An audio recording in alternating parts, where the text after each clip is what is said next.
श्री गुरुदेव जी माँ प्रार्थना करेंगे। हाँ। आज के मंगलवार के स्पेशल स्वाध्याय में उपस्थित सभी अभ्यासकों का मैं विद्या डोंगरे ज्ञानयोग चैरिटेबल ट्रस्ट की तरफ से हार्दिक स्वागत करती हूँ। इस स्पेशल सत्संग स्वाध्याय की शुरुआत हम प्रार्थना से करने वाले हैं।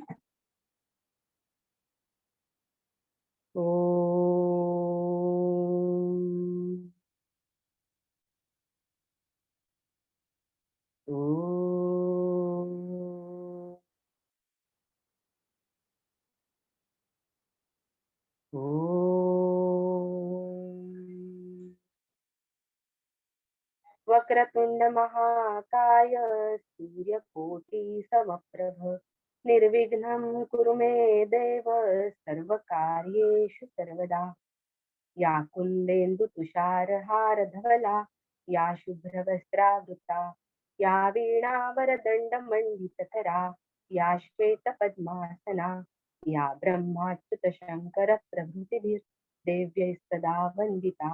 सा मां पातु सरस्वती भगवती निःशेषजाड्यापहा।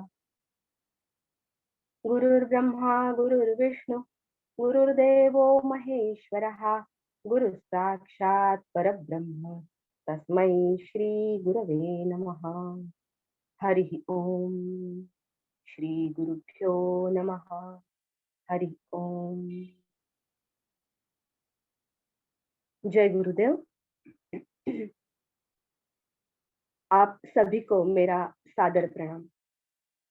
पिछले 1.5 साल से हम चिन्मय मिशन की कृपा से या स्वामी चिन्मयानंद और तेजोमयानंद जी की कृपा से उपनिषद गंगा के रूप में जो धारावाहिक की प्रस्तुति की गई थी उसके एपिसोड पर हमने स्वाध्याय कॉल की शुरुआत की थी और पिछले 1.5 साल से हर मंगलवार को रात को 9 बजे ये स्वाध्याय कॉल में हम इकट्ठा होते थे और उस पर चर्चा होती थी। इसके पीछे जो विचार था वो हमारे डिवाइसिटी के एग्जीक्यूटिव मेंबर जो हिमांशु जी है उनके मन में ये विचार आया और उनकी जो कल्पना या इच्छा उन्होंने व्यक्त की उसको मूर्त रूप दिया श्रीकांत जी ने।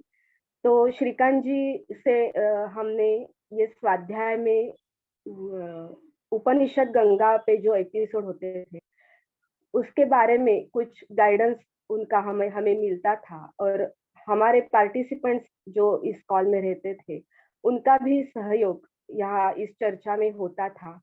ऐसे करके हमने बहुत सारा ज्ञान का आनंद इस उपनिषद गंगा के माध्यम से लिया है और पूरे एपिसोड हमने कंप्लीट किए हैं। 52 एपिसोड जो रहे थे वो पिछले मंगलवार तक हमने ये स्वाध्याय कंप्लीट किया और इसलिए आज का सत्संग थोड़ा महत्वपूर्ण है और ये कॉल समाप्ति का आनंद या पूर्ति का आनंद इस सत्संग में हो रहा है, इसलिए हमने इसका आयोजन थोड़े अलग ढंग से किया है। आज हम एपिसोड तो हमारे खत्म हुए हैं लेकिन हमारे सह अध्यायी जो दुबई में रहते हैं श्री नंद कुमार जी देसाई, उन्होंने हमारे पास एक इच्छा व्यक्त की कि वहां पे जो सत्संग उनका चलता है वहां पे जो उनके मार्गदर्शक या गुरु रहते हैं डॉक्टर संजय जी जाधव, वो उनको हमारे साथ वो जोड़ना चाहते थे और उन्हें गाइडेंस के लिए बुलाना चाहते थे। तो उनकी इच्छा जो थी वो उसको डिवाइसिटी ने आज मूर्त रूप दिया है और हमारे साथ आज जुड़े हुए हैं डॉक्टर संजय जी जाधव। मैं उनका इस कॉल पे डिवाइसिटी की तरफ से हार्दिक हार्दिक स्वागत करती हूँ। उनके मुंह से हम उपनिषद के बारे में और उनके जीवन के जो अनुभव है उसके बारे में हम कुछ सुनने वाले हैं आगे जाके। तो ये आज हमारे इस समाप्ति के कार्यक्रम के चीफ गेस्ट है, वो अभी इस कॉल में मौजूद है नंद कुमार देसाई जी के साथ। तो मैं नंद कुमार देसाई से ये रिक्वेस्ट करती हूँ कि उनका परिचय हम सब श्रोताओं को, डॉक्टर संजय जी जाधव का परिचय नंद कुमार देसाई हमें करके दे दे, ताकि उनके लाइफ में उन्होंने जो अचीवमेंट्स या उनका जो वर्सटाइल पर्सनालिटी है वो आपके सामने आना चाहिए, सभी श्रोतागणों के सामने। उसके आगे जाके फिर बाद में हम संजय जी को सुनेंगे, तो मैं नंदू जी को रिक्वेस्ट करती हूँ कि उनका परिचय हमें करा दे। जय गुरुदेव। जय गुरुदेव। सभी को साष्टांग प्रणाम।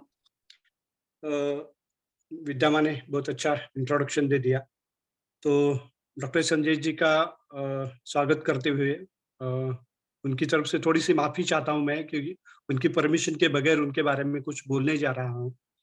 तो उनका थोड़ा सा ब्रीफ इंट्रोडक्शन मेरे पास जो अवेलेबल है वो मैं देने का थोड़ा कोशिश करता हूँ। डॉक्टर साहब का बैकग्राउंड एमबीबीएस का है।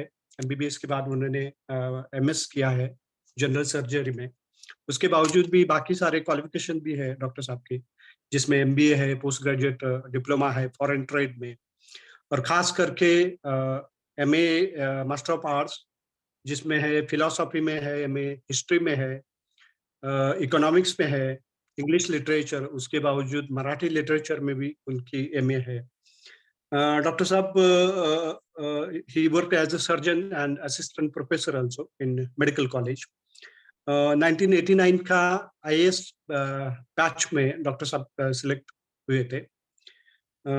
फॉरेन इसमें भी उन्होंने काम किया है as a deputy director level पे, दिल्ली, मुंबई, गोवा में।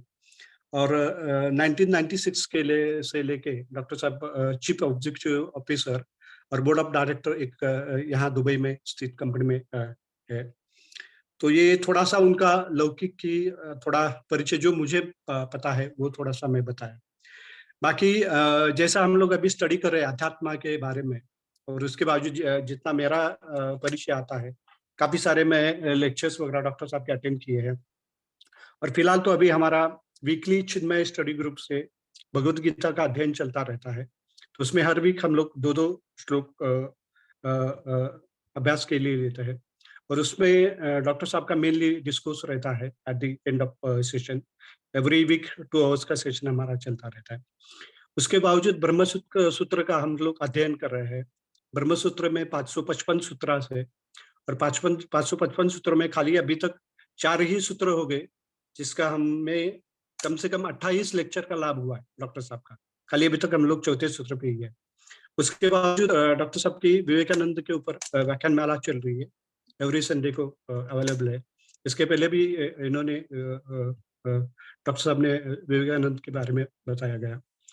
तो मेरा अपॉर्चुनिटी मुझे डिवाइस सिटी से मिला कि मैं यहाँ उपनिषद गंगा कॉल देखता जाऊं, फिर उसमें अपने कुछ थोड़े से विचार में अपना प्रकट करता जाऊं। और काफी बार मुझे लगता है कि काफी लोगों ने सराहा, लेकिन मुझे नहीं लगता है कि वो मेरा कुछ है। वो मैं थोड़ा सा, मुझे लगता है कि कुछ डॉक्टर साहब से मैं लिया था। और जैसे श्रीकांत जी है, दिलीमा माँ है, जयश्री माँ, विद्या माँ, बड़े बड़े हस्तियां है। और जैसे मुझे बार बार समर्थ रामदास जी के दासबोध से याद आती है। जैसे समर्थ रामदास दासबोध में बोलते हैं कि जैसे वाघ सिंह भयानक, मतलब वाघ और सिंह इतने भयानक है, लेकिन उनके जो बच्चे रहते हैं उनको तो उनकी कुछ डर नहीं लगता है। और मुझे ऐसा ही लगता है कि मैं आपकी सामने एक बच्चे की तरह कोशिश किया थोड़ा सा कुछ व्यक्त होने का। और आगे जाके गीता माता में जैसे भगवान बोल रहे हैं अर्जुन को 10th चैप्टर में विभूति योग में, और भगवान अर्जुन को बोल रहे हैं, अर्जुन ये बाकी सब कुछ तुमको क्यों चाहिए? मेरा तो इतना ये है कि मैं एक अंश से स्थित जगत में स्थित हूँ। तो मैंने कुछ अगर कुछ कोशिश किया होगा तो वो एक अंश का ही रहेगा। और ज्यादा देरी ना लगाते हुए हम आपकी सबकी तरफ से रिक्वेस्ट करके डॉक्टर साहब को उनके अपना विचार व्यक्त करने की विनंती करूंगा। जय गुरुदेव। हरिओम। हरिओम। आपकी संस्था के जितने ज्येष्ठ लोग हैं उनको मेरा नम्र अभिवादन।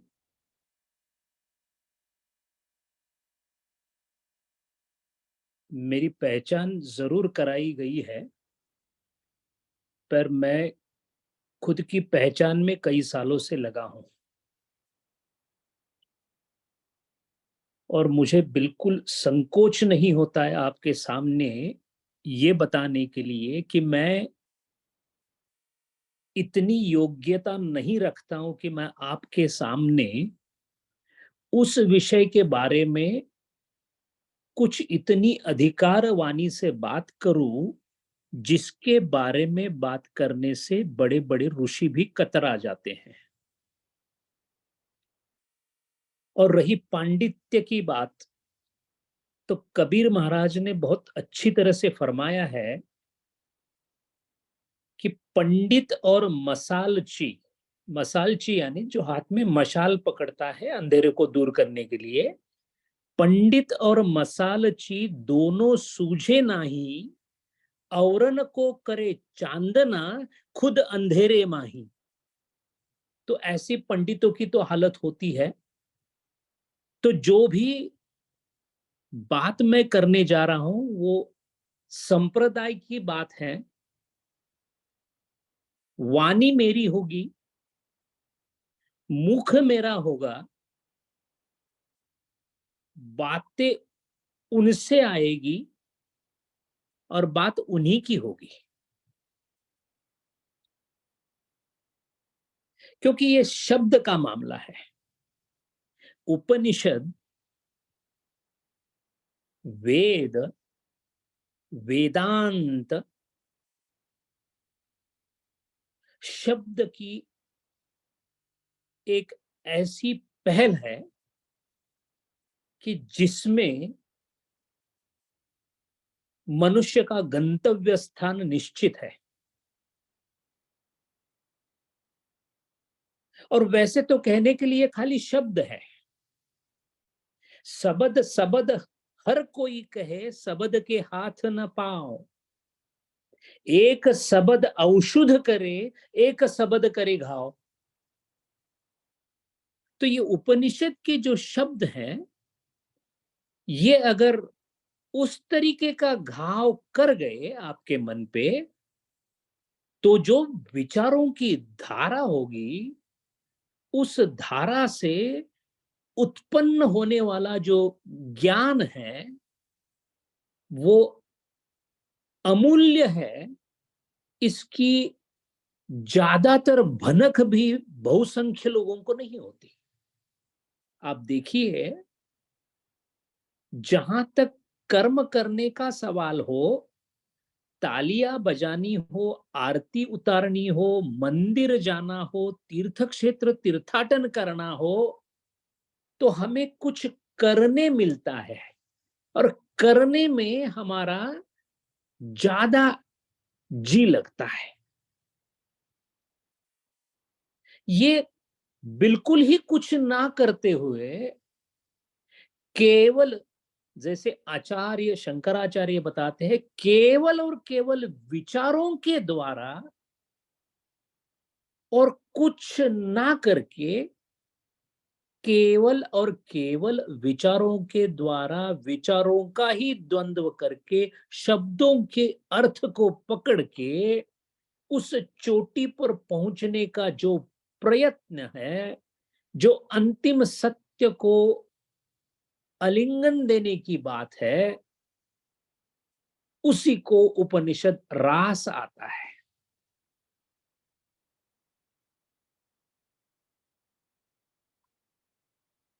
वैसे तो उपनिषद अधिकार होना जरूरी है। आप लोगों ने, आप में से ज्ञानी है, जिज्ञासु लोग हैं, आपने बड़ी लगन से, बड़ी चाव से उपनिषद की रसधारा को सेवन किया है।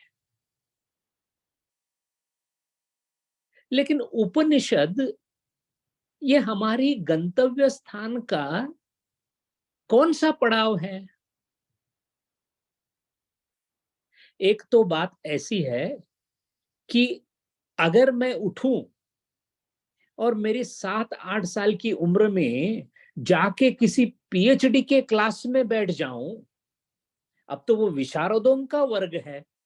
वहां पे अगर कोई 7वीं 8वीं वाला जाके बैठे तो ना तो कुछ समझ में आएगी, ना उसका कोई फायदा होगा। तद्वत एक विशिष्ट अंतःकरण की तैयारी उपनिषद अभ्यास के लिए जरूरी है, ऐसा हमारे ऋषि बोलते हैं।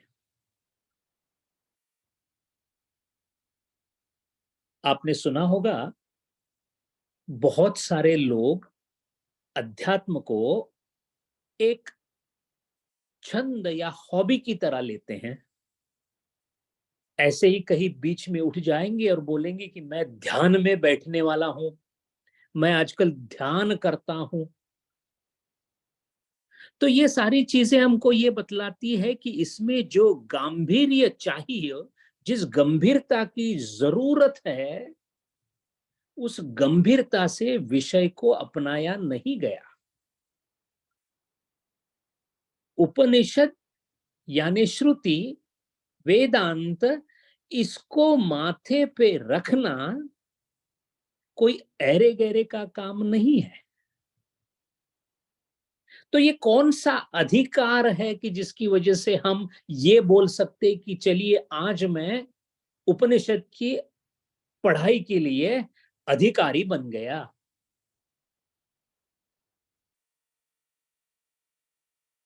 जब तक बुद्धि के विकास की गति, जब तक बुद्धि कुशाग्र नहीं बनती, जब तक बुद्धि को एकाग्र वृत्ति का अभ्यास नहीं होता, तब तक ये जो 3-3-4 पदों वाले महावाक्य है, इनका परोक्ष अर्थ भी, मैं अपरोक्ष अनुभूति की बात ही नहीं कर रहा हूं, परोक्ष अनुभूति भी लाना करीबन करीबन नामुमकिन सा हो जाता है।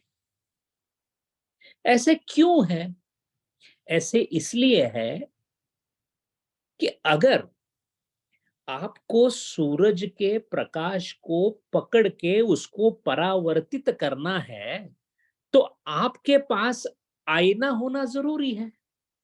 और जो आईना आपके पास होगा, वो अगर मैला होगा, वो अगर हमेशा हिल डुल रहा होगा, तो उसमें से परावर्तित किरण कभी आएंगे कभी नहीं आएंगे, पूरी तरह से वो सूरज के प्रकाश को परावर्तित नहीं कर सकते। इसी तरह ये जो हमारी बुद्धि वृत्ति है, ये जो हमारे अंतःकरण का बुद्धि अंश है, जो पूरे सृजन सृष्टि में और पूरे मानवीय शरीर में खास करके सबसे विकसित, सबसे सत्व गुण से भारित और सबसे ईश्वर या ब्रह्म या अंतिम सत्य के नजदीक जाने के लिए सहायता जो कर सकता है, वो अंग है बुद्धि। यानी गर मुझे ब्रह्म की, अंतिम सत्य की, ईश्वर की संभावना भी टटोलनी है, तो मुझे ऊपर वाले ने, भगवान ने एक ही अस्त्र दिया हुआ है, वो अस्त्र है बुद्धि। अब मेरा कोई और अंग उपांग कोई काम का नहीं है, बाकी सारे अंग उपांग मुझे सहायक के रूप में शायद लग सकते हैं, जैसे कि शरीरम आद्यम खलु धर्म साधनम। भाई अच्छा शरीर जिसका हो, वही तो फिर कुछ प्राणायाम या कुछ ऐसी चीज, आसन तो कर सकता है। पर जो मुख्य धारा है, जो मुख्य अस्त्र है, वो बुद्धि है।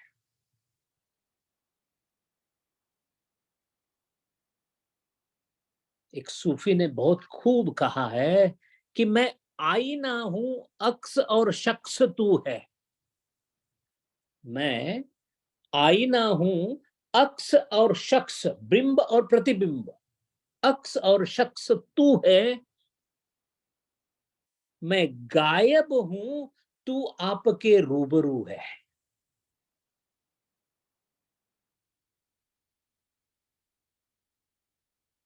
अब ये जो मेरी बुद्धि है, इसको अगर मुझे इतना ताकतवर बनाना है, बलशाली बनाना है, क्योंकि इसी के माध्यम से मैं अंतिम सत्व को टटोलने वाला हूं, अंतिम सत्व को पकड़ने वाला हूं। अब ये प्रस्थान पे जब हम अंतिम तत्व या ब्रह्म की खोज के लिए हमारे प्रवास पे निकलेंगे, हमारी यात्रा पे निकलेंगे, तो हमें एक नक्शे की जरूरत है, एक मैप की जरूरत है। अब देखिए, मैप तो, नक्शा तो खुद कहीं नहीं लेके जाएगा, लेकिन नक्शा ना हो तो आप पहुंच नहीं पाएंगे। अब आधुनिक भाषा में हम शायद उसको जीपीएस बोल लेवे, हर्जा नहीं, बट जब तक वो दिशा निश्चित ही ना हो, तब तक मेरी जो भी हलचल है वो फलदायी नहीं होगी। अब ये जो नक्शा है, आपने नक्शा तो देखा हुआ है, नक्शे में कुछ लिखा नहीं रहता है, कुछ ऐसे डायरेक्शंस के चिन्ह यानी साइंस लगे होते हैं। कहीं पे छोटा सा ऐसा पर्वत बनाया रहेगा, कहीं ऐसा रास्ता बनाया रहेगा, कहीं नदी बनाई जाएगी, बट वहां कुछ लिखा नहीं रहता है। आपको उस नक्शे को समझना होता है, समझने से दिशा निश्चित हो जाती है, और फिर आपका जो गंतव्य है वहां पे आप निश्चित रूप से पहुंच सकते हो। अब दो चीजों की जरूरत है, एक नक्शे की जरूरत है, और जो ये नक्शा लेके चलने वाला है उसकी तबीयत भी उतनी ही तंदुरुस्त होनी चाहिए। अब ये जो विचारों का संक्रमण है, ये जो विचारों के साथ चलने वाली जो यात्रा है, उसमें जो नक्शा है वो नक्शा श्रुति है। भैया, आप किसी को पूछ सकते हो कि फलाना फलाना जगह कहाँ पे है, या तो आप खुद अंदाजा लगा सकते हो कि ये रास्ता किधर जाता होगा, या तो आप दूर कुछ दिखाई देता है उसको देख के अनुमान लगा सकते हो कि भाई ये हो सकता है शायद इधर एक पर्वत है। जैसे ये होता है वैसे ही शास्त्र में प्रमाण मीमांसा होती है। प्रत्यक्ष, अनुमान, उपमान, अनुपलब्धि, आगम या शब्द, ऐसे अलग अलग प्रमाण है। न्याय में 2 है, वैशेषिक में 3 है, पूर्व मीमांसा उत्तर मीमांसा आते आते वो 6 प्रमाण हो जाते हैं। अब ये प्रमाण क्या है? ये प्रमाण मीमांसा इसलिए है कि इनको पकड़ के हम उस अंतिम सत्य को खोजते हैं। हमें हमारे ऋषियों ने ये बताया है कि सबसे अच्छा प्रमाण अगर कुछ हो तो संतों के वचनों का प्रमाण या ऋषियों के दिए हुए प्रमाण। अब ये ऋषियों ने जो प्रमाण दिए हुए हैं, इस ऋषियों ने दिए हुए प्रमाणों का जो चिट्ठा है, जिससे ये गंतव्य स्थान का नक्शा बनता है, उसी को हम उपनिषद या श्रुति कहते हैं। अब मन में ये जरूर सवाल आना चाहिए कि भाई मेरी जिंदगी तो 80-90 साल की है, तो जो मैं कर रहा हूं वो इतना सटीक होना चाहिए कि ऐसा ना हो कि 90 साल निकल गए और फिर पता पड़ा मैंने गलत ही रास्ता पकड़ा था। इसी की वजह से जो साधक है उन साधकों का एक निश्चय होना चाहिए, वो ये होना चाहिए कि मुझे क्या करना है अध्यात्म में मेरे इच्छा पूर्ति के लिए, ये मेरे मन में सुस्पष्ट और स्वच्छ होना चाहिए, उसमें कतई संदेह नहीं होना चाहिए। अब हमारा नसीब इतना तगड़ा है कि हम ऐसी जगह पे पैदा हुए जहां पे दुनिया का एकमात्र सनातन धर्म है। अब देखिए, हम इस धर्म के बारे में दुराभिमानी नहीं है, लेकिन अभिमानी जरूर है। क्यों है? क्योंकि ये एक ही धर्म हमको दिखाई देता है जो समस्त मानव जात, यानी कि जो आने वाले हैं और जो है, समस्त जीव जंतुओं के लिए, उनके कल्याणप्रद उत्थान के लिए एक शाश्वत मूल्यों से बंधा हुआ धर्म अगर कुछ है तो वो सनातन धर्म है। और उस सनातन धर्म का जो मूल ग्रंथ है, जिसमें ये शाश्वत मूल्य लिखे हुए हैं, वो हमारे वेद हैं। तो सबसे पहले तो ये मन में निश्चित होना चाहिए कि मैं किसका अनुकरण करूं। ये थोड़ा सा हमारे लिए आसान इसलिए हो जाता है, हम भारतीय हैं, हम हिंदू हैं। तो एक नैसर्गिक प्रक्रिया ऐसी है कि हमारी श्रद्धा हमारे ग्रंथों पे होने के कारण एक, और दूसरा, जितने संत पैदा हुए हैं, भले हो नामदेव महाराज हो, रामदास महाराज हो, तुकाराम महाराज हो, कबीर महाराज हो, शंकराचार्य हो, मध्वाचार्य हो, कपिल मुनि हो, गौतम ऋषि हो, कनाद ऋषि हो, सब के सब बोलते हैं भाई सबसे अच्छी चीज जो इसके बारे में है, जो सबसे पूजनीय ग्रंथ है, वो वेद है। तो क्या पढ़ना है इसके बारे में संदेह नहीं होना चाहिए। अब सवाल यह है कि चलिए, पढ़ने के लिए तो ग्रंथ मिल गया, और ग्रंथों में जो लिखा है वो ऋषियों के प्रमाण है, इसलिए उसको शब्द प्रमाण बोला जाता है, या उसको आगम भी बोला जाता है। सही मायने में इसका नाम श्रुति इसलिए है क्योंकि ये सुना गया। अब बताइए, ऐसी कैसी चीज हो सकती कि जो सुनाई गई हो? श्रुति, श्रुत माने सुनना, श्रुण्वन्तो सुनो, श्रुण्वन्तो में सुनो, सुनने वाला। ऐसा क्या सुना उन लोगों ने कि जो उन्होंने इसमें दोहराया? तो ये कौन सी आवाज थी जो उस शिखर पे आती है और उसी में अंतिम सत्य छुपा हुआ है? अब ये समझने के लिए भाई आपने एक वाक्य बोल दिया जिसको आपने महावाक्य ठहराया, तत्त्वमसि। भाई ठीक है, आपने महावाक्य बोला, मुझे तो कुछ समझ में नहीं आया, और उससे भी ज्यादा मुझे जानना ये जरूरी है कि किसने ये महावाक्य को महावाक्य का दर्जा दिया।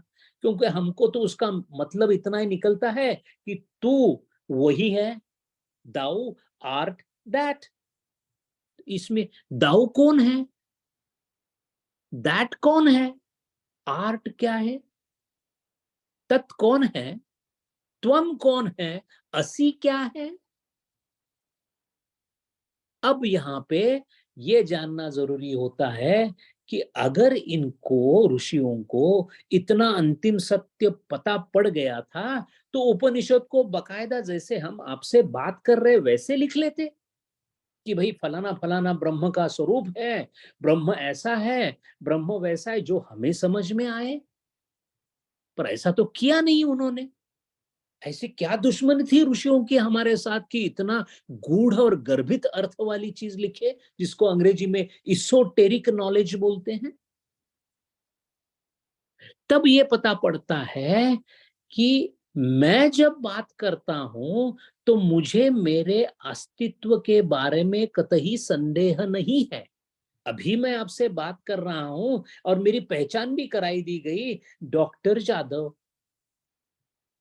तो मैंने तो मान ही लिया कि ये जो बंदा यहाँ पे बैठा हुआ है ना, इसका नाम है डॉक्टर जादव, और ये क्या बहुत कुछ पढ़े लिखे है, ऐसा कुछ हुआ है, समथिंग लाइक दैट, जिससे थोड़ा मुझे भी अच्छा लगा सुनने में। तो यही मेरी पहचान मैंने करके रखी है। तो जिस स्थिति में मैं बात कर रहा हूं, जिस स्थिति में मैं कोई चीज पढ़ता हूं और मुझे समझ में आ जाती है, इसी स्थिति में ऋषि थे क्या? और जब इसकी हम अन्वेषणा करना चालू कर देंगे तो पता पड़ता है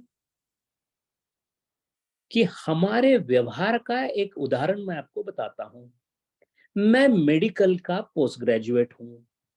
अगर आप में से किसी ने मेडिसिन की पढ़ाई नहीं की हो तो ये साहजिक है कि मुझे मेडिसिन का आपसे थोड़ा ज्यादा ज्ञान है।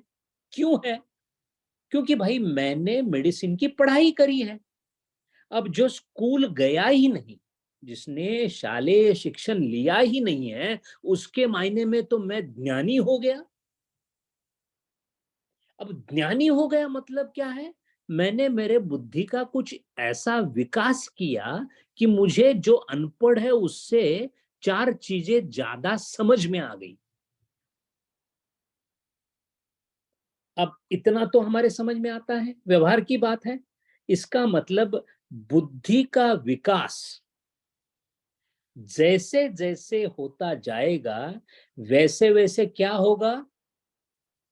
इस सृष्टि में जितनी चीजें हैं उनका ज्ञान बढ़ता जाएगा। अब जो नोबेल प्राइज जीतने वाला साइंटिस्ट होता है ना, उसको तो फिजिक्स या केमिस्ट्री या बायोलॉजी, जिसका वो पढ़ाई अध्ययन कर रहा होगा, उसका ज्ञान अफाट, विस्तृत ज्ञान उसके पास आ जाता है।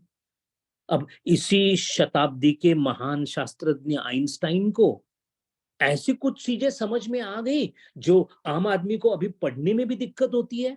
उनका जो थ्योरी ऑफ रिलेटिविटी है वो अभी भी समझ में नहीं आता आम आदमी के। इसका मतलब ये हुआ, जितना बुद्धि का विकास ज्यादा, उतना इस सृष्टि की रचना के बारे में ज्ञान ज्यादा ज्यादा ज्यादा ज्यादा होता जाएगा। इसी का मतलब ये हुआ कि अगर आपने आपके बुद्धि पे जो बंध है, वो बंध अगर शिथिल करके उसको विकसित करने की तरफ ले गए, तो बुद्धि को जो अवगम्यता आएगी, जो समझ में चीज आएगी, वो कुछ और होगी। अब हम एक छोटा सा उदाहरण ले। अगर सामने कोई स्त्री खड़ी हो पुरुष के सामने, तो पहला सवाल या पहला विचार मन में क्या आएगा? अरे सामने स्त्री खड़ी है, बड़ी सुंदर है। या स्त्री बोलेगी सामने पुरुष है, सामर्थ्यशाली पुरुष खड़ा है। अब ये कहां से ज्ञान आया? बुद्धि ने बताया कि सामने एक स्त्री खड़ी है। लेकिन सामने जो भेदात्मक स्त्री और पुरुष है, वो सही में स्त्री पुरुष है कि इसके पीछे और कोई है?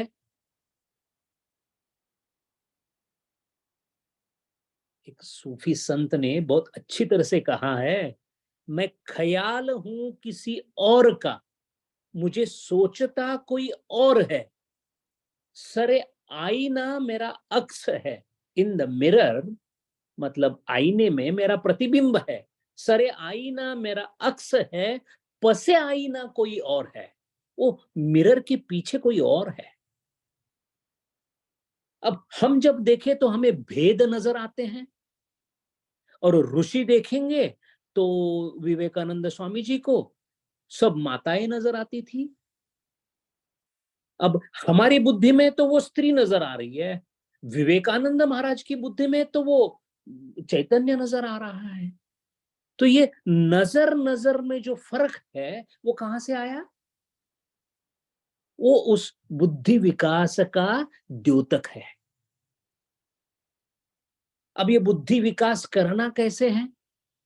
देखिए, बुद्धि है सत्वगुणी, तो पहले तो जिसने सत्व गुण को बढ़ाया है उसी की बुद्धि काम करेगी, अन्यथा वो नहीं करेगी, क्योंकि उसका वो गुणधर्म है। भाई, प्रकाश का गुणधर्म प्रकाश ही है ना। अब प्रकाश होगा तो चीजें दिखाई पड़ेगी, अंधेरे में तो दिखाई नहीं देगी। इसलिए तामस और राजस गुण अगर है तो बुद्धि की वो शक्यता कम हो जाती है। इसका मतलब जिस आदमी ने अपने अंतःकरण से तामसिक और राजसिक प्रवृत्तियों का नाश किया हो, उसको बहुत कम किया हो, और तीन गुणों की ऐसी खेली है कि जब एक कम होता है तो दूसरा बढ़ता है, जब दो कम होते तो तीसरा बढ़ता है। देखिए, त्रिगुणों का एक खेल है कि वो 100% रहेंगे ही रहेंगे। अब 100 में 33 33 33 ऐसा रखना है सत्व तुमको कि रजोगुण को 10, तमोगुण को 10 और 80% सत्वगुण को रखना है। ये जो गुणों का गुणवत्ता का जो परसेंटेज है, वो टकावारी है, वो हमारे ऊपर है। अब जिसने अपने निजी जीवन में स्वार्थ रहित काम किया हो, काम क्रोध लोभ मद मह मोत्सर से दूर रहे हो, यश कीर्ति सत्ता संपत्ति प्रतिष्ठा इनको तवज्जो नहीं दी हो, तो वो सत्व गुण से संपन्न हो जाएगा। ऐसे आदमी को कबीर महाराज शहंशाह बोलते हैं। वो बोलते हैं, चाह मिटी चिंता मिटी मनवा बेपरवाह, जिनको कछु नहीं चाहिए वही शहंशाह। अब इसका शास्त्रीय नाम है वैराग्य। भगवत गीता में कृष्ण भगवान भी बोलते हैं, अभ्यासेन तु कौन्तेय वैराग्येन च गृह्यते। पतंजलि महाराज योग सूत्र में यही बात बोलते हैं। अब ये वैराग्य यानी पूर्ण निष्क्रियता इस दुनिया के और दुनियादारी से अगर हो गई हो, तुकाराम महाराज मराठी में बोलते, हो का पुत्र पत्नी बंधू त्याचा तोडावा संबंधू। अगर आपको माँ बाप भाई बहन है तो उनको तोड़ दो।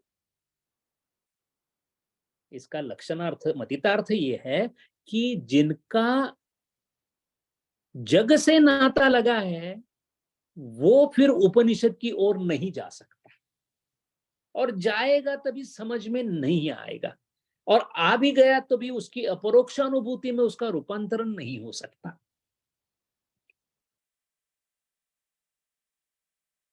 जब लग नाता जगत का तब भक्ति ना होए, नाता तोड़े हरि भजे भगत कहावे सोए।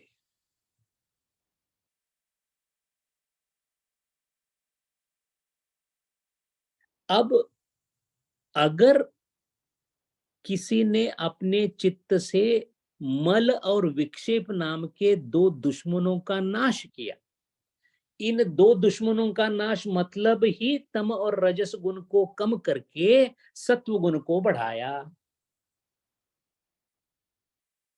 तो वो किस तरीके से काम करेगा? जो हमारा आईना है, हम सब लोग आईना है, मिरर, हम लोग सब आईना है, और वो जो सूरज है, ब्रह्म जो सूरज है, जो आत्मा सूरज है, उनकी किरण हमारे यहाँ पे जब आती है तो हमको इसमें जो उसका परावर्तित प्रकाश है, जिसको चिदाभास बोलते हैं, उसी के माध्यम से हमको सूरज को देखना है। जिस दिन हमने सूरज को देखा हमारा काम तमाम हो गया, हम ब्रह्ममय हो गए। लेकिन जो आईना हमारे पास है, एक तो वो मैला है, दूसरा वो हिल रहा है। ये जो मैला है इसको मल बोलते हैं, जो हिल रहा है उसको विक्षेप बोलते हैं। तो ये मल विक्षेप निकालना, जिसके लिए विवेक वैराग्य को साथ में लेना, ये काम अपने पहले जन्मों में जिसने किया है, इसका मतलब जिसने अधर्म का काम ना किया हो, अधर्म मतलब कौन सा, जो वेदों ने निषिद्ध किया हुआ है वो काम न करना। जो विधि में है वो करना, और जो निषेध है वो ना करना, यानी धर्म का काम करना, अधर्म का ना करना, यानी पाप ना करना, पुण्य करना।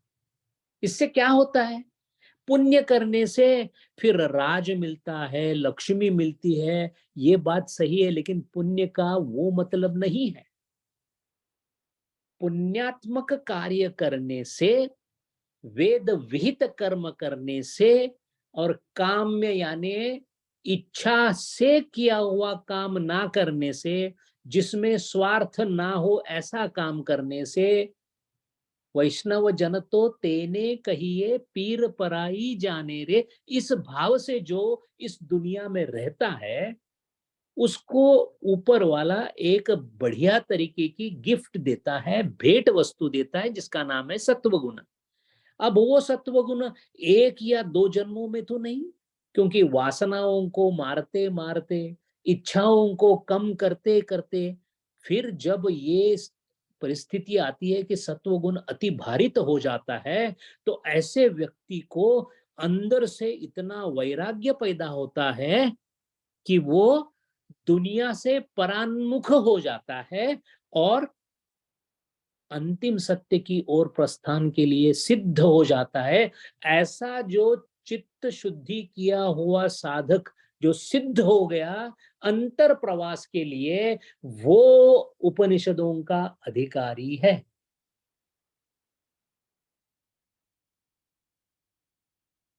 अब क्यों वो उपनिषदों का अधिकारी है, वो क्या करेगा अपने सत्वगुण का, अब उसकी बुद्धि विकसित हो रही है। विकसित और सत्व भारित बुद्धि का एकमेव जो फल है वो है एकाग्रता। एकम अग्रे आसित, एक चीज एकाग्रता, क्योंकि जो एकाग्रता में है वो अपने चित्त के बाकी तीन स्थितियों को दूर करता है। क्षिप्त अवस्था, मूढ़ अवस्था एंड विक्षिप्त अवस्था, ये तीन अवस्था हमारी होती है।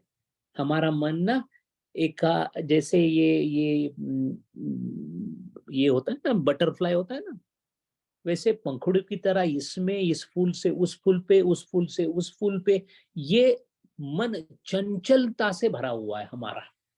अब ये चंचलता बड़ी अजीब चीज है, ये हमको आगे नहीं जाने देती।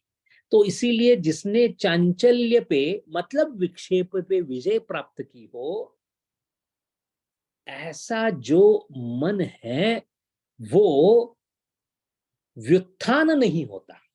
योग शास्त्र की भाषा में उसको व्युत्थान बोलते हैं। व्युत्थान माने मैं इधर पकड़ रहा हूं, ये इधर से भाग रहा है। तो जहां पे मैंने मेरी एकाग्रता की है, कहाँ की है, हो सकता है वो सगुण साकार किसी मूर्ति में की होगी। वैसे तो शालिग्राम होता क्या है, एक पत्थर होता है, पर अभी हमारे लिए वो पत्थर नहीं है, अब वो साक्षात विष्णु का स्वरूप है। अब मैं जब उसके ऊपर एकाग्रता करने जाऊं तो होगा क्या, उस पत्थर के माध्यम से मुझे कुछ ऐसी सत्यताओं का अनुभव होगा जो मैंने कभी सोचा ही नहीं था।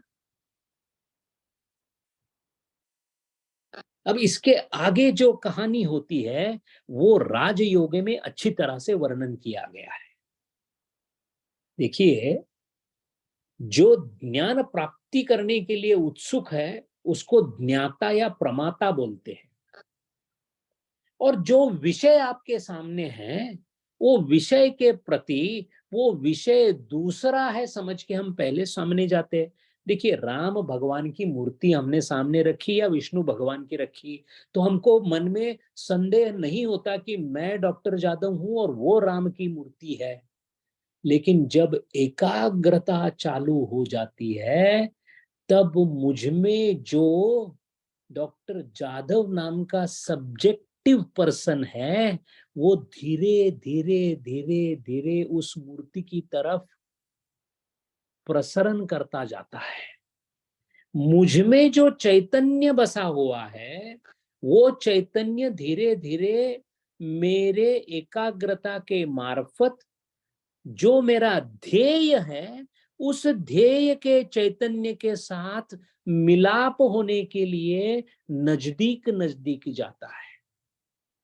शुरुआत में एकाग्रता में मैं एकाग्रता करता हूं, मतलब मैं उपासना चालू करता। अब जब मैंने उपासना चालू की, कब चालू की? जब मेरी चित्त शुद्धि हो गई, तब तक उपासना कतई शक्य नहीं है। जिसका चित्त शुद्ध है, वो उपासना कर सकता है। अब उपासना में सबसे जरूरी चीज क्या है? बुद्धि एकाग्र होती। महाराज जी, तो बुद्धि एकाग्र नहीं होती तो फिर आप उपासना के एक नहीं हो। दोबारा बुद्धि पे काम करो, सत्वगुण कम पड़ रहा है। कैसे करूं मैं चित्त शुद्धि? कर्म अनुष्ठान करके। कर्मों का काम चित्त शुद्धि करना है। मुझे बाप बनाया, मुझे बेटा बनाया, मुझे फलाना बनाया, वो मेरे लिए नहीं। ये सब इसलिए बनाया ताकि मैं हर एक कर्म को मेरी चित्त के शुद्धि के लिए इस्तेमाल कर सकूं। महाराज, हमारा जन्म ही चित्त शुद्धि करने के लिए कर्मों के अंदर डाला गया है। अगर वो हो गया तो फिर मेरी चित्त शुद्धि होने के बाद एकाग्रता साध्य होगी। अब एकाग्रता अगर साध्य हो गई तो फिर मैं धीरे धीरे मेरे आजू बाजू जितनी चीजें हैं, वो सारी चीजों का एक प्रतीक मैं सामने लूंगा और मेरी श्रद्धा जल्दी उसके ऊपर बैठ जाएगी। इसलिए मैं उसको विष्णु या शालिग्राम या शिवलिंग बोलूंगा।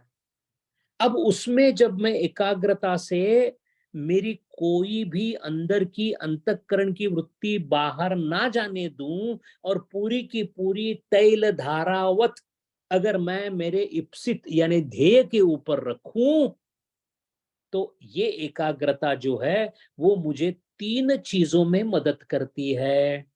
पहला होता है ध्यान, दूसरा होता है धारणा, तीसरी होती है समाधि।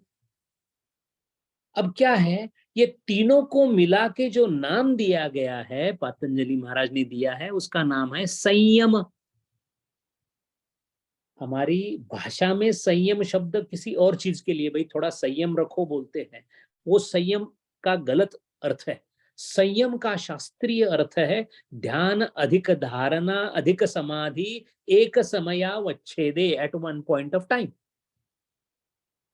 अब ये करने से होता क्या है? ये करने से जो सामने मूर्ति रखी हुई है, उस मूर्ति के माध्यम से मेरा चैतन्य यानी प्रमाता चैतन्य, वो जो मूर्ति है उसका चैतन्य यानी प्रमेय चैतन्य, ये सब एक होने के कारण मुझे हर वस्तु की आंतरिक अवस्था जैसी सच्चाई में है वैसी दिखाई देती है, अनुभव को आती है। तब जाके आपने 52 एपिसोड्स किए उपनिषद के, तो आपने देखा होगा यस्तु सर्वाणि भूतानि आत्मन्येव अनुपश्यत।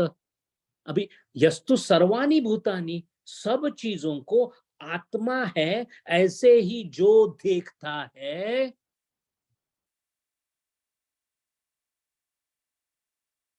क मोहः क शोकः न तथो विजुगुप्सते, ईशावास्योपनिषद हमको बताता है ना।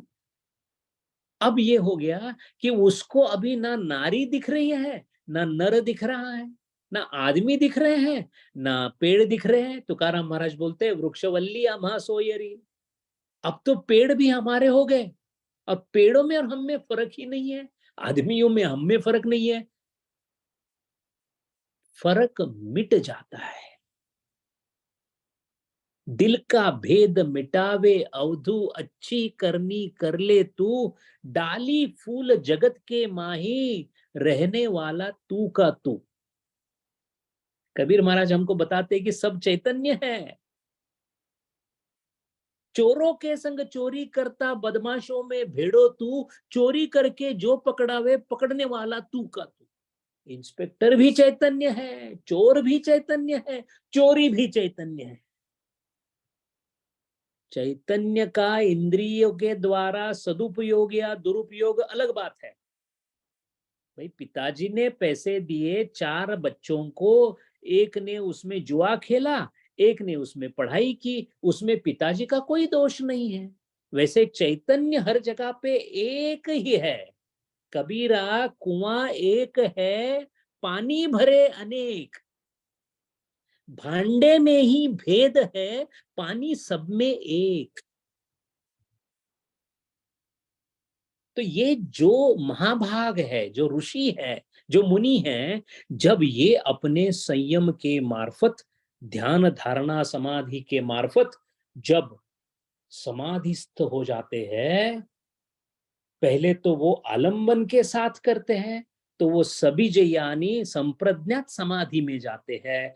और फिर संप्रज्ञात समाधि में जाते जाते जाते जाते एक ऐसी अवस्था आती है कि जब मैं था तब हरि नहीं, अब हरि है मैं नाही। प्रेम गली अति साकरी, तामे दो ना समाई। कबीर महाराज बताते हैं कि एक ऐसी अवस्था आती है कि या तो हरि रहेगा या तो हम रहेंगे। यानी पूरा अस्मिता, अहंकार विनाश, मनोनाश, स्पर्श योग, जो इसके अनेक नाम है, गौड़पादाचार्यों का स्पर्श योग यही है। ब्रह्मीभूत होना यही है। राधा का कृष्णमय होना यही है। अब ऐसी अवस्था में जो पहुंच गया है, जो ब्रह्मविद था और ब्रह्मेव भवति, क्योंकि उसने ब्रह्म को जाना, जाना उसी समय वो ब्रह्म बन गया। क्योंकि जानना और अनुभूति होना, जानने के लिए जानकार की जरूरत है। जब तक जानकार है तब तक जानना पूरा नहीं हुआ। आपका पूरा केनोपनिषद इसी के ऊपर है। केनेशितम प्रेषितम पतति मनः। वो जो आंखों की आंख है, कानों का कान है, उसको जब देखने गए तो उसको जान नहीं सकते। ब्रह्म को जाना नहीं जा सकता। ब्रह्म को जानने गए तो ब्रह्मीभूत ही होना पड़ेगा। और जब ब्रह्मीभूत हो गए तो किसको बताएंगे कि मैंने ब्रह्म को पा लिया, क्योंकि जिसने पाना था वो खुद ही खो गया। देखिए कबीर महाराज खूब अच्छी तरह से बताते हैं, लाली मेरे लाल की जित देखूं उत लाल। चैतन्य सब जगह पे है। लाली मेरे लाल की जित देखूं उत लाल, लाली देखन मैं चली तो मैं भी हो गई लाल।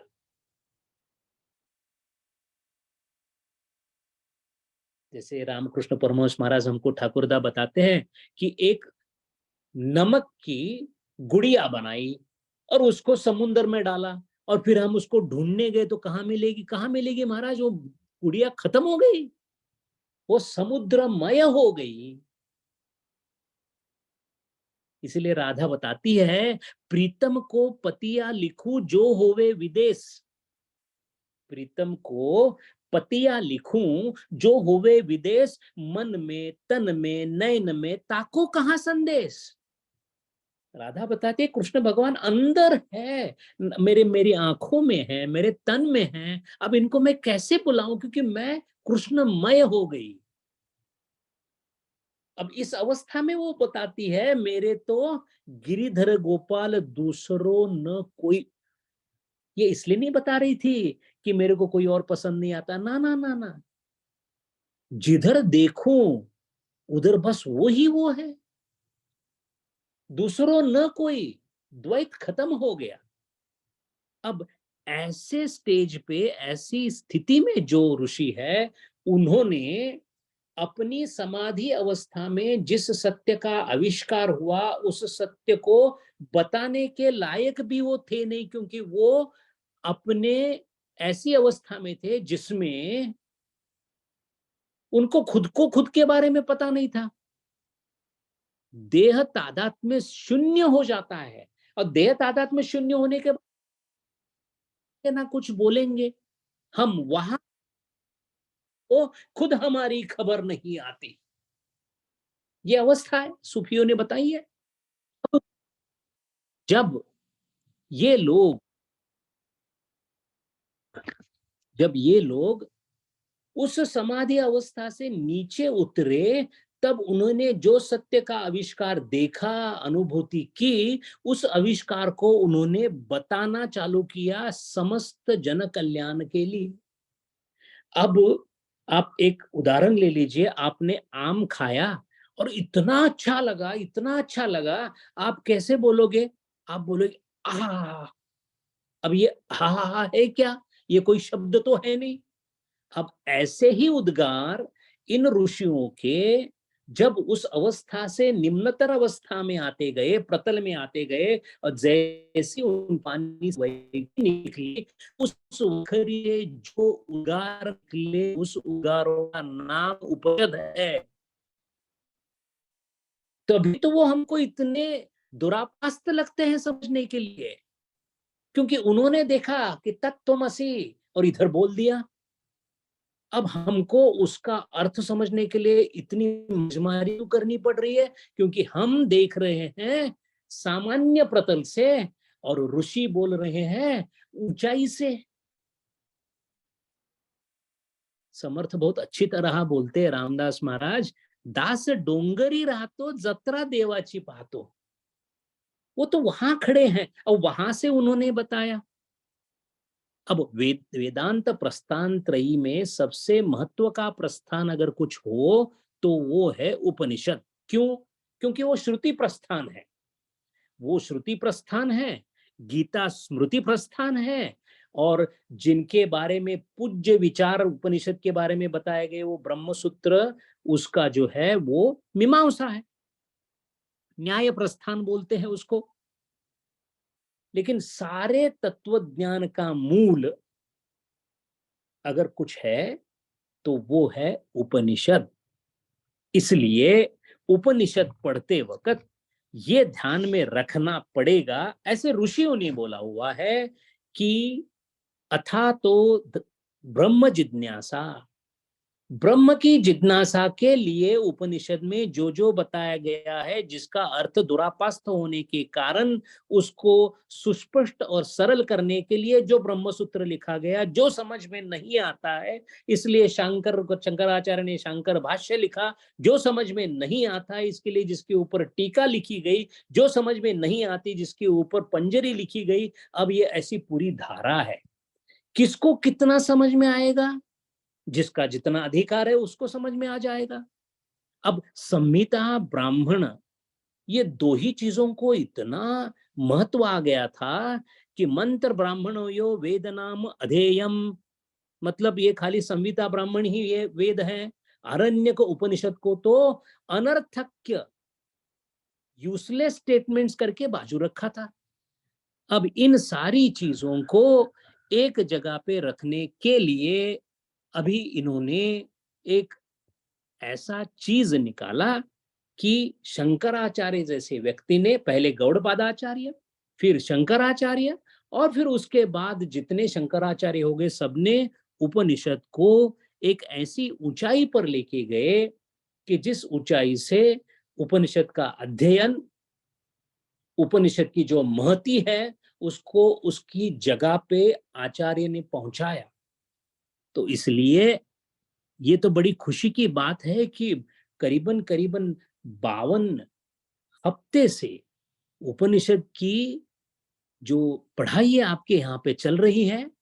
अब ये तो पक्का हुआ कि कहीं ना कहीं पूर्व जन्म में हमने किया हुआ पुण्य काम में आया, और कुछ आप लोगों के साथ ऋणानुबंध था, इसलिए अत्यल्प बुद्धि वाला मैं भी आपके साथ शामिल हो गया। अब ये सारा चीज खाली उपनिषद की जगह बताने के लिए ये सारा जो जितना भी कोशिश की मैंने, वो उपनिषद की जगह बताने के लिए की।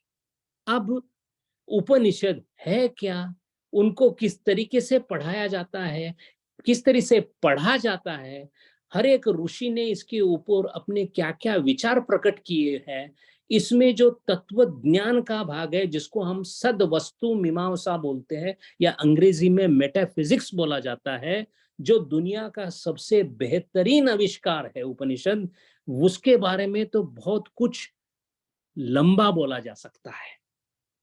अब समय की पाबंदी है, फिर भी आप लोगों ने मुझे बुलाया और ऊपर वाले की शायद योजना थी कि मेरे जैसे मूर्ख आदमी को थोड़ा बहुत तो विचार करने के लिए प्रवृत्त करना चाहिए। इसलिए शायद यहाँ पे नंद कुमार जी ने और आपके जितने ज्येष्ठ लोग हैं उन सब ने मुझे यहाँ पे दो चीजें बात करने के लिए बुलाया। आप सबका मैं आभारी हूँ। जिस सनातन धर्म से हम आते हैं उस धर्म के प्रति मैं मेरा आदर व्यक्त करता हूँ। जितने हमारे आचार्य हुए उनके सबके आशीर्वाद हम और आपके ऊपर सदा बरसते रहे, यही प्रार्थना करके मैं मेरी वाणी को विराम देता हूँ। हरि ओम।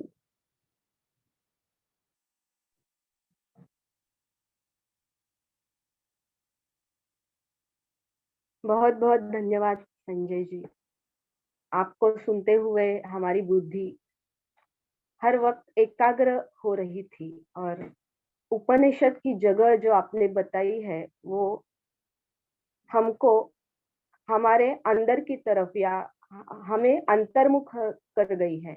आपके विचारों से हमें अंतर्मुखता आई है और उपनिषद का जो अधिकारी है वो जो आपने पॉइंट बताया वो बहुत ही टचिंग था। ये सत्वगुण का जो बताया, बुद्धि कैसी होनी चाहिए तो तत्वशील होनी चाहिए, यानी तीनों गुणों में से जो तत्व की वृद्धि है उस पर काम करना चाहिए।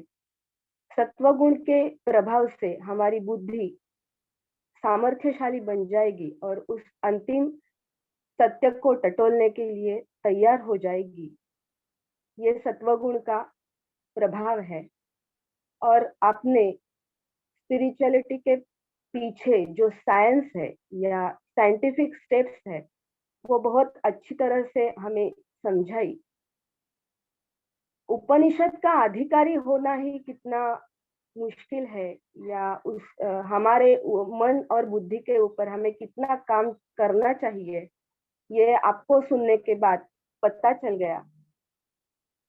श्रुति या उपनिषद ये एक नक्शा है, मैप है, रोड मैप है गंतव्य स्थान तक पहुंचने का।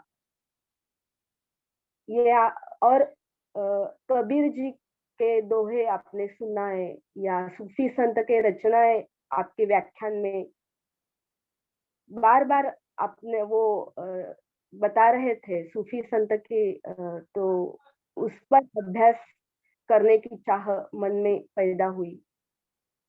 ऐसा परिपूर्ण व्याख्यान आज सुनने को मिला। ज्ञानयोग चैरिटेबल ट्रस्ट की तरफ से आपको बहुत बहुत धन्यवाद। इसके बाद मैं ज्ञानयोग चैरिटेबल ट्रस्ट के ट्रस्टी हमारे साथ जो मौजूद है वेंकटेश जी वाडेकर, उनको रिक्वेस्ट करती हूँ कि वो बात करें। जय गुरुदेव। बोलावं कुठून सुरू करावं आणि काय काय बोलावं, संजयजींच्या वाणीमधून जे इतके सुंदर शब्द ऐकत होतो त्यामुळे असं उगाच वाटायचं काहीतरी मला ज्ञान झालंय, पण त्याच्यामधली मूर्खता ही क्षणाक्षणाला लक्षात येत होती आणि बुद्धी एकाग्र होणं काय असतं हेही थोडं थोडं समजायला लागलंय असं वाटतंय बहुतेक। पण अतिशय सुंदर तुम्ही हे विवेचन केलं आणि हे एवढं सगळं विवेचन म्हणजे उपनिषद म्हणजे काय हे सांगण्यासाठी हे एवढं। आणि तेच माझ्या बुद्धीच्या किती लांब आहे ह्याची मला जाणीव झाली. मग उपनिषद काय असतील आणि ह्याच्यासाठी काय काय करायला हवं हे तुम्ही खूप सुंदर पद्धतीने सांगितलं. आज खरं तर 52वा एपिसोड संपल्यानंतर उपनिषद गंगा हा कार्यक्रम किंवा हा जो कॉल आहे हा आपण पॉज करत आहोत, म्हणजे थांबवत नाही आहोत. पण कदाचित मी असं म्हणेल की हा कॉल पुढे कसा चालू ठेवता येईल ह्याची तुमच्या मार्फत थोडीशी आम्हाला झलक मिळालीये असं वाटतंय.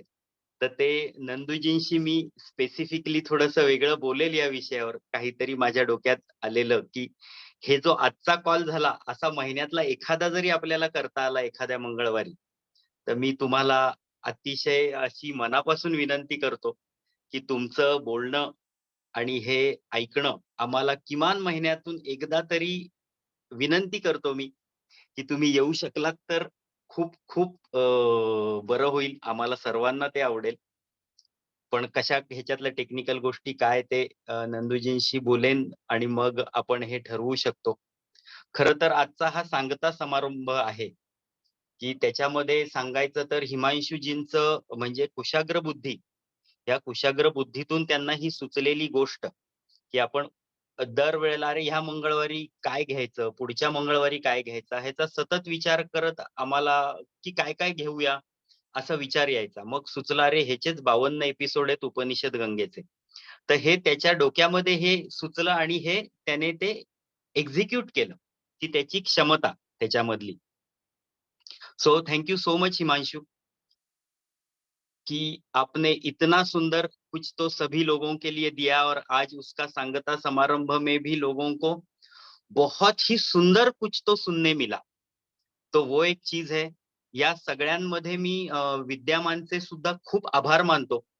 या प्रत्येक उपनिषद गंगा आपण हा फक्त 1 ते 1.5 तास ऐकतोय दर मंगळवारी.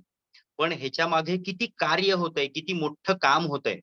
तर विद्यामानचं मी ह्याच्यात विशेष आभार मानतो, की प्रत्येक एपिसोड हा साधारणपणे 30 ते 35 मिनिटाचा आहे. आणि साधारणपणे 5 मिनिटाचं जर आपण पाहिलं आणि ते लिहायला घेतलं तर 2 फुलस्केप पूर्ण भरून जातात कमीत कमी. असा जर हिशोब केला प्रत्येक ह्याचा तर त्यांनी साधारणपणे 400 ते 500 पानं ऐकायचं, लिहायचं, ऐकायचं, लिहायचं. बरं ते बरोबर पाहिजे. समजून लिहायचं, की काहीतरी चुकीचं कोणतंही वाक्य पुढे नको जायला. मग ते श्रीकांतजींना आदल्या दिवशी द्यायचं आणि मग हा एपिसोड मग त्याच्यावरचं हे विवेचन. तर ह्याच्या मागे त्यांची अपार कष्ट आहेत. श्रीकांतजींचा त्याच्यामध्ये आशीर्वाद आहे, विद्यमानचे अपार कष्ट आहेत. आणि खरं तर ट्रस्टी म्हणजे आमचा ह्याच्यातला खूप कमी सहभाग आहे ह्याच्यामध्ये. पण मी खरोखर विद्यमानचे खूप खूप अगदी मनापासून आभार मानतो, की तुम्ही हे एवढ्या मेहनतीने एवढं सगळ्यांसाठी उपलब्ध करून दिलत. ही तुमची साधना होती. पण एक ह्याच्यामध्ये की तुम्हाला ते सगळ्यात सुंदर समजलं असेल, ही मला खात्री आहे. आणि ते सुंदर समजणं, ज्ञान सुंदर समजणं आणि त्या ज्ञानाचा उपयोग हा फक्त देण्यासाठीच होऊ शकतो. हे तुमच्या वागणुकीतून किंवा तुमच्या ह्या कार्यातून आमच्या लक्षात आलं. सो मी ज्ञानयोग चॅरिटेबल ट्रस्ट तर्फे तुमचे सुद्धा खूप आभार मानतो. श्रीकांतजी त्यांचे काय आभार मानायचे, म्हणजे ते तर मायबाप सगळेच आहेत. या सगळ्या गोष्टी घडवून आणणं, त्याच्या मागचं सगळ्याच गोष्टी, त्यांची तळमळ प्रत्येकाला हे मिळावं, हे सगळं खूप सुंदर हे चालत आलं होतं. तर एवढं बोलून मी माझं बोलणं थांबवतो. प्रत्येकाला खूप खूप आभार, जे पार्टिसिपंट्स अगदी मंगळवारी यायचे, सगळं ऐकायचे. तुम्ही श्रोते असल्यामुळे ह्या सगळ्या गोष्टी आम्हाला करता आल्या. करताना आनंदही वाटायचा. सो जे सगळे सिन्सिअरली सगळे जॉइन होत होते, काही लोकं लिहायचे, काही नोट्स काढायचे, काहींना काही प्रश्न पडायचे. हे सगळं खूप किती सुंदर आहे ना? सो ह्या अशा ज्ञानातच आपण राहूया. जे श्रोते होते त्यांचे खूप खूप आभार, की तुम्ही सगळे होतात. त्याच्यामुळे आम्हाला हे मिळालं. श्रोते असतील तर वक्त्याच्या वक्ता असण्याला अर्थ आहे. सो मी हे एवढं माझं बोलून तुमच्या सगळ्यांचे आभार मानून माझे 2 शब्द थांबवतो. जय गुरुदेव. आणि महत्वाचं म्हणजे नंदूजींमुळे हा आजचा इतका सत्संग सुंदर होऊ शकला. नंदूजींची सुद्धा इतकी अमोघ वाणी, अतिशय सुंदर बोलणं, अतिशय आपण साधेपणा, सालसपणा आणि त्यांच्या वाणीतूनच ते किती शुद्ध असतील ह्याची प्रचिती येत होती दरवेळेला. सो नंदूजी तुमचे सुद्धा खूप खूप मनापासून आभार. जय गुरुदेव. थैंक यू वेंकटेश जी, आपने बहुत सुंदर पूरी जर्नी का एक अनुभव कराया कि इसमें आपने किस तरह से सबका योगदान देखा। तो ये जर्नी जो 52 एपिसोड की थी, तो ये 52 एपिसोड 52 हफ्ते से काफी अधिक थे, क्योंकि इसके बीच में हम लोगों ने विजडम इन एक्शन के क्लासेस भी, सेशंस भी लिए, जहां पर विद्या माँ ने हर एक महीने हर एक नए व्यक्तित्व का यहाँ पर दर्शन करवाया, कि जिन्होंने अपने जीवन में ये सारे गुणों का प्रैक्टिकल रूप से अनुभव कराया। तो ये भी एक बहुत ही सुंदर भाग था इसका, which is wisdom in action. तो before I go to this 52 episode journey, तो मैं सबसे पहले हमारे चीफ गेस्ट का खूब खूब धन्यवाद देना चाहता हूँ। संजय जी, आपने यहाँ के हम लोगों को जो मार्गदर्शन दिया है, तो आज तो कुछ नया सीखने को मिला। मुझे तो फॉर्मूला जैसा कुछ तो सीखने को मिला यहाँ से, कि पात्रता कैसे बनाई जाए। तो पात्रता बनाने के लिए कुशाग्र बुद्धि चाहिए, कुशाग्र बुद्धि के लिए सत्व चाहिए, तो सत्व के लिए वो कर्म करने चाहिए। तो ये एक छोटा सा फॉर्मूला मुझे आज हाथ लगा कि ये स्टेप बाय स्टेप जर्नी है। यदि मुझे कुछ समझ में नहीं आ रहा, तो क्यों नहीं आ रहा? क्योंकि पात्रता नहीं है। पात्रता क्यों नहीं है? तो क्योंकि सत्व नहीं है। सत्व क्यों नहीं है? सिर्फ बुद्धि नहीं है। बुद्धि क्यों नहीं? सत्व नहीं है। सत्व के पीछे कर्म। तो ये चीज मुझे आज बहुत अच्छी लगी। शायद मेरा आज का टेक अवे ये रहेगा।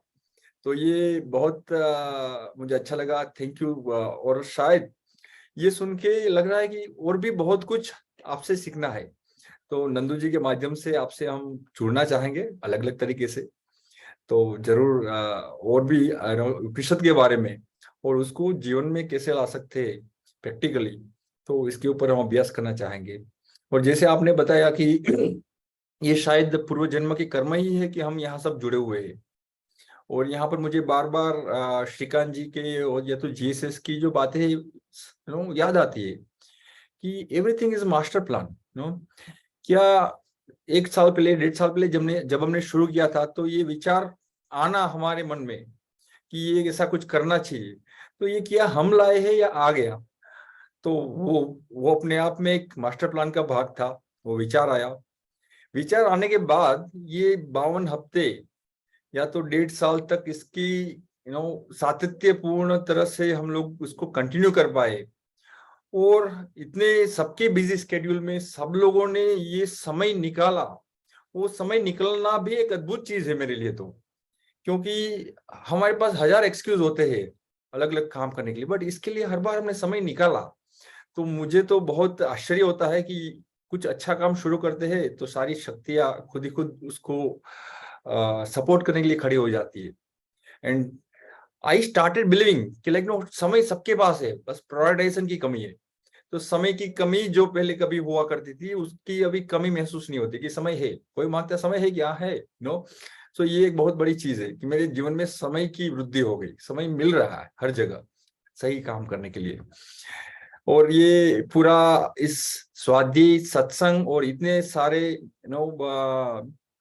जो सीखने की वृत्ति वाले लोग उनके साथ रह के बहुत अच्छा लग रहा है और उनसे काफी कुछ अच्छी एनर्जी मिल रही है। सो सबका खूब खूब धन्यवाद। इतने 1.5 साल से हम सबसे जुड़े रहने के लिए आप सबका धन्यवाद। तो ये हम सबको एनर्जी देता है और ऐसा ही बहुत अलग अलग उपक्रम में हम साथ में जुड़े रहेंगे। सो मेरा मनपूर्वक सबको खूब खूब धन्यवाद। Thank you. जय गुरुदेव। बहुत बहुत धन्यवाद हिमांशु जी। ये सारा जर्नी बहुत अच्छा रहा है और इसके बाद मैं रिक्वेस्ट करूंगी श्रीकांत जी को कि वो कुछ बताए इस जर्नी के बारे में। नमस्ते, जय गुरुदेव। संजय जी, तुम्हाला विशेष नमस्कार। आणि खूप वर्षांनी पुन्हा एक असा मोठा अधिकारी पुरुष जीवनात येणं ही गुरुकृपा वाटते, जी गुरुकृपेला निमित्त झालेत नंदूजी देसाई। पण एवढ्या मोठ्या व्यक्तीचं दर्शनही झालं, टेक्नॉलॉजीचे पण आभार। असे नेमकेपणाने अभ्यासपूर्वक विचार ऐकायला मिळाले.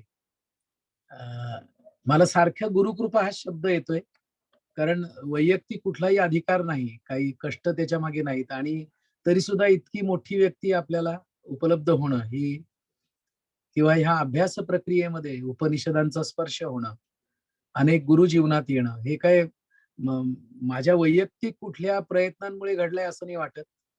तर ते ब्लेसिंग्स आहेत गुरुजींचे, गुरूंचे. दोन त्या कबीराच्या दोह्याप्रमाणे असं आज माझी गंमत झाली, की आधी नंदूजींना नमस्कार करू का आधी डॉक्टर साहेबांना करू. डॉक्टर साहेब देवासारखे भेटलेत आणि नंदूजींमुळे डॉक्टर साहेब भेटले.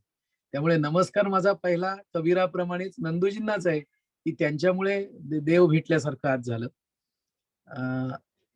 गुरु कृपा से सब उल्टा हो जाता है, ऐसा भी कहते हैं लोग. तो गुरुजी ऋषि प्रभाकर जी ने एक ऐसी अद्भुत चीज दी है कि नॉर्मली पतंजलि अभ्यास करते हैं तो यम नियम आसन प्राणायाम ये सीक्वेंस से आगे जाते हैं, और गुरुजी ने एक किताब लिखी है योगा स्टार्ट्स विद समाधि, और एसएसवाई जिंदगी में आ गया तो ये होल योगा स्टार्टेड विद समाधि. पहले समाधि से परिचय हो गया, और समाधि की समझ, समाधि में प्रवेश और समाधि का अभ्यास ये गुरुजी के कारण हुआ. वरना सुना तो बहुत कुछ था, पढ़ा भी था, लेकिन वो अनुभव के सिवा सारा था.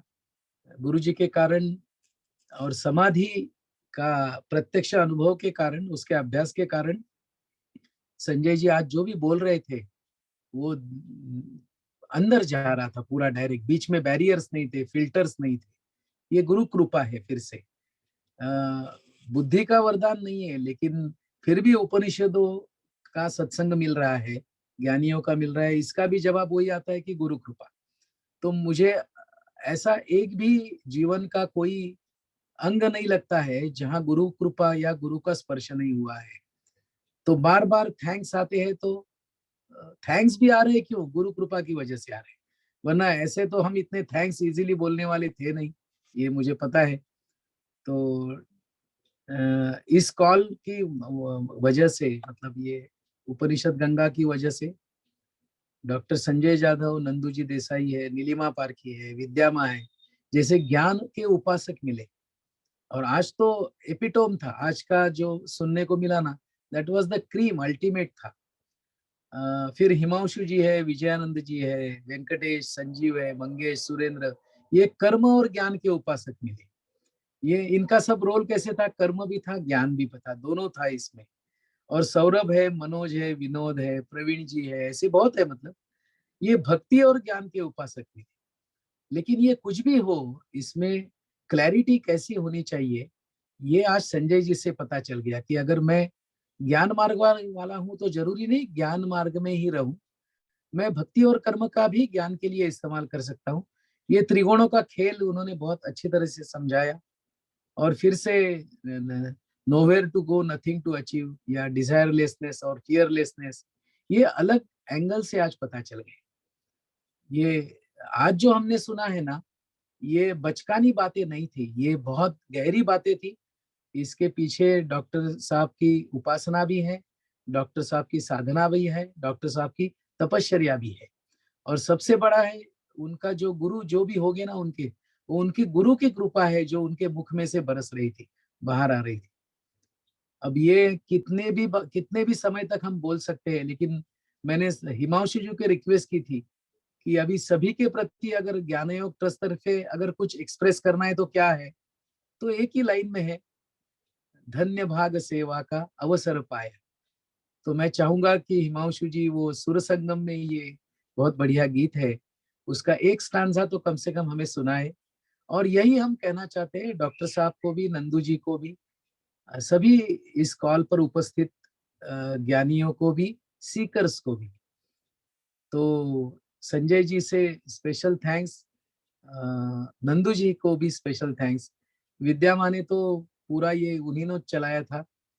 ये पीछे हिमांशु जी बैठे थे, आगे विद्यामा थी, तो हमारे जैसे कि नैया अपने आप पार हो जाती है, दोनों तरफ से सपोर्ट थे. तो बहुत बहुत धन्यवाद. अभी समय की पाबंदी है जैसे डॉक्टर साहब ने कहा, लेकिन फिर भी एक बार चाहूंगा कि और कुछ सभी के लिए मार्गदर्शक पर कुछ डॉक्टर साहब फिर से 2 मिनट बोले और फिर हम वो धन्य भाग सेवा का प्ले करेंगे और फिर कंक्लूड करेंगे. So it will be back to Vidya मादेन so that she can have a prayer class and और again vote of thanks है. तो मैं चाहूंगा कि डॉक्टर संजय जी फिर से हमें कुछ सभी को मार्गदर्शन करें, कुछ 2 मिनट बोले और ऑडियंस को भी रिक्वेस्ट है कि वो भी अगर कुछ शेयर करना चाहे तो बाद में वो भी शेयर कर सकते हैं. बहुत बहुत धन्यवाद. अवधूत चिंतन श्री गुरुदेव दत्त. Thank you. जय गुरुदेव श्रीकांत जी. यस. मैं रिक्वेस्ट करूंगा कि डॉक्टर साहब को अगर चिन्मय मिशन और थोड़ा स्वामी चिन्मयानंद के बारे में 1-2 मिनट के लिए बोले तो मेरे ख्याल से वो अच्छी कृतज्ञता होगी अपना पूरा कॉल्स के. यस. डॉक्टर साहेब तुम्हाला विनंती आहे जरा थोडं चिन्मय मिशन किंवा स्वामीजींच्या बद्दल बोलू शकलात तर. हरिओम. स्वामी चिन्मयानंद सरस्वती के बारे में बात कर यानी ब्रह्म के बारे में बात करना और वेदों के बता कुछ भी नहीं बताया जा सकता उसके बारे में जिसको ब्रह्म बोला जाता है और हम कोशिश कर रहे हैं उनको समझने की. स्वामी चिन्मयानंद सरस्वती को समझना यही ब्रह्म उपासना है. वो एक ऐसे हकीकी इश्क के साथ जुड़े हुए थे. ब्रह्म रस, जिसको ब्रह्म रस बोला जाता है, उसी को इश्क ए हकीकी भी बोला जाता है. जनाब शेख का ये फैसला बड़ा अजीब इस शहर में, जो वहां पियो तो है, यहाँ पियो तो हराम है. तो चिन्मय वो एक ऐसी जगह पे हैं कि जिनके विचार हमारे लिए एक पुल का काम करते, एक ब्रिज का काम करते हैं. जैसे कबीर महाराज कहते हैं कि हद हद जाए हर कोई, अनहद जाए न कोई. हद जाए हर कोई, अनहद जाए न कोई, हद अनहद के बीच में रहा कबीरा सोए. ये जो हद अनहद के बीच का रास्ता जहां पे हमको जो आधार मिलता है, वो आधार हमारे चिन्मयानंद स्वामी है. कि हर चीज अगर थोड़ा भी विचारों के साथ हम अभ्यास करें तो समझ लीजिए हम वेद की पढ़ाई कर रहे हैं. वैराग्य स्वामी से सीखना है, एक स्वामी जी से सीखना है, और सबसे बड़ी बात जो उन्होंने भाष्य लिखा है अंग्रेजी में भगवत गीता और उपनिषदों के बारे में, वो पढ़ते पढ़ते आप अगर चाणाक्ष हो, अगर सावध और दक्ष हो, तो पता पड़ेगा कि कहाँ बीच में उनके खुद के अनुभव आ जाते हैं, पता भी नहीं पड़ता. देखिए, खुद ब्रह्म के बारे में बोले ऐसा बहुत कम बार होता है, लेकिन चिन्मयानंद स्वामी जी के साथ होता है, विवेकानंद स्वामी जी के साथ होता है, रामकृष्ण परमहंस स्वामी जी के साथ होता है. इसीलिए हमको इनके हर एक पल्लू को पकड़ना है, और इनको पकड़ के चले तो आप समझ लीजिए कि अरे तू नैया पार हो गई, नैया मोरी निके निके चालन लागी, आंधी मेघा कछु नहीं डरे, चढ़े संत बड़ भागी. अगर इनको हमारे जीवन में लेके आए और फिर हम कुछ भी करें, सही ही हो जाएगा, गलत हो ही नहीं सकता. तो चिन्मयानंद एक ऐसी परमात्मा की देन है जिनको विचारों में 24 घंटा रखना चाहिए. और एक अच्छी यार्डस्टिक है, कोई भी कर्म करने के पहले एक जरूर पूछें कि मैं जो कर रहा हूं वो स्वामी चिन्मयानंद महाराज को अच्छा लगेगा क्या.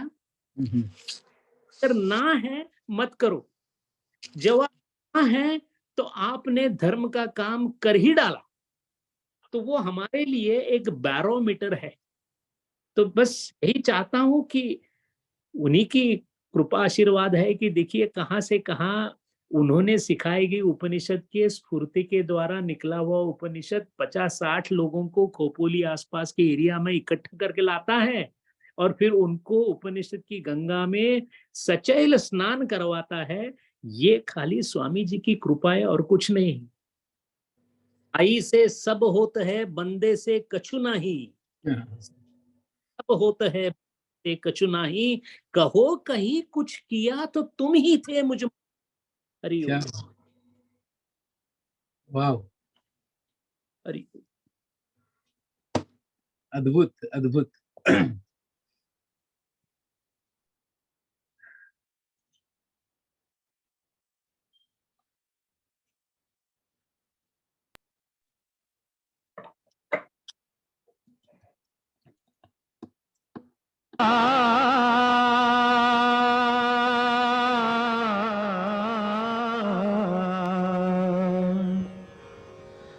धन्य भाग सेवा का अवसर पाया,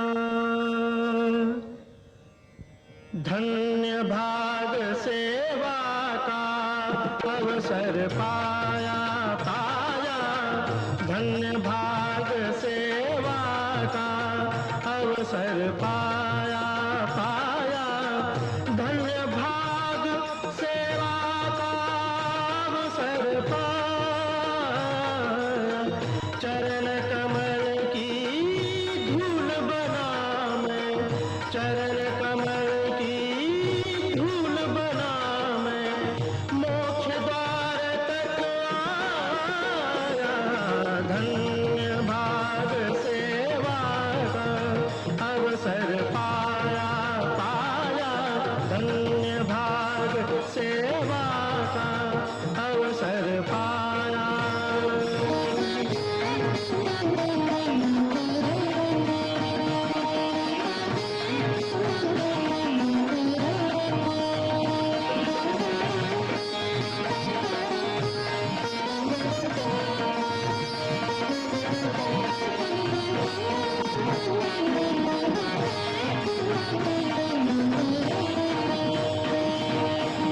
हरि अनंत हरि रूप अनंता,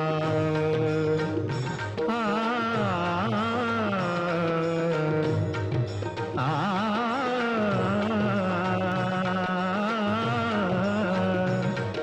गपद सा नि गप मग, गपध सा गप मग, हरि अनंत हरि रूप अनंता, कैसे कोई ध्यावे राग रागनी के सुर सुर में, राग रागनी के सुर सुर में, हरि निज रूप दिखाया, धन्य भाग सेवा का अवसर पाया पाया, धन्य भाग सेवा का अवसर पाया।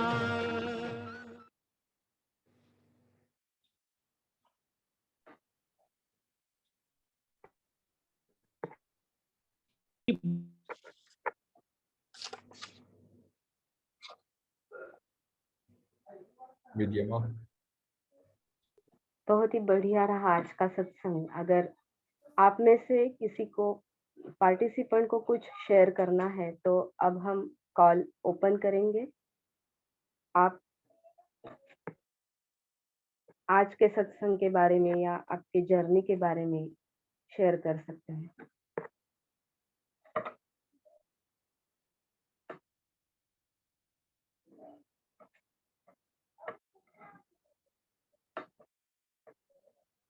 खुद को अनम्यूट करके आपको बोलना है।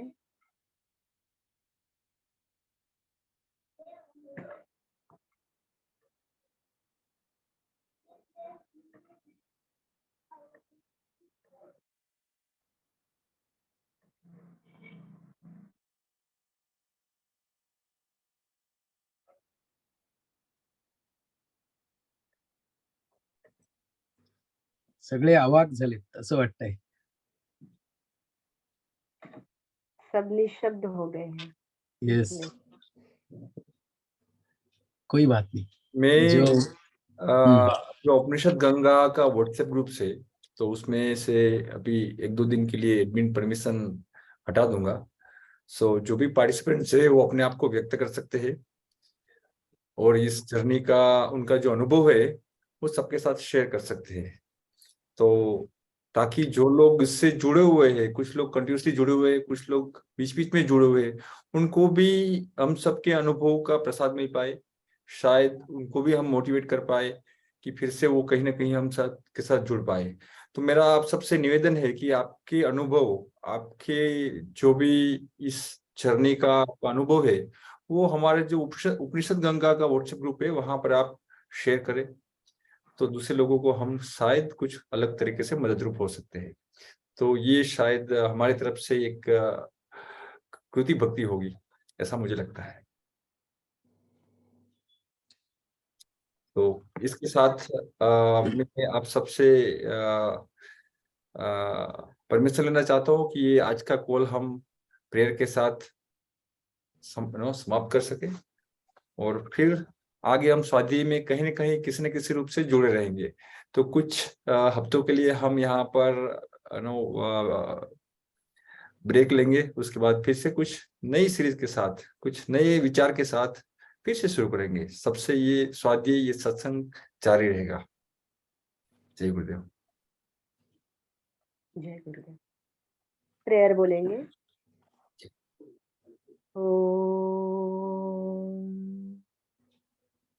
असतो मा सद्गमय तमसो मा ज्योतिर्गमय मृत्योर्मामृतं गमय. ओम शांति शांति शांति. हरिः ओम. श्री गुरुभ्यो नमः. हरिः ओम. सगळ्यांना शुभरात्री. जय गुरुदेव. धन्यवाद. नंदूजी, नंदूजी जय आहेत गुरुदेव. का? जय गुरुदेव. जय गुरुदेव. तुम्हाला एक विनंती आहे की डॉक्टर साहेबांना कधी जर खोपोलीला आश्रमात घेऊन येऊ शकलात, गुरुपौर्णिमेचा उत्सव असेल, दत्त मंदिराचा उत्सव असेल किंवा तुमच्या सोयीनी, तर ते मोठं भाग्य ठरेल आमच्या सगळ्यांचं. सर्व ट्रस्टींना, साधकांना आम्ही बोलवू, पण छान छोटासा कार्यक्रमही करू. उन्हाळ्यात फक्त बोलवू नका, इथे आधी भरपूर गरम असतं, त्यामुळे आम्ही नावडत्या पाहुण्यांना उन्हाळ्यात बोलवतो. आवडत्या पाहुण्यांनी चांगल्या सीझन मध्ये यावं. त्यांना विनंती आहे आमच्या निमंत्रणाचा स्वीकार करावा, सवडीने यावं, पण जरूर यावं, सगळ्यांना भेट द्यावी. इथेही सत्संग आपल्याला ठेवता येईल त्यांचा. तेव्हा सर्व आश्रमाच्या सर्व उत्सवांकरता, कार्यक्रमांकरता तुम्हाला सर्वांनाच निमंत्रण आहे. धन्यवाद.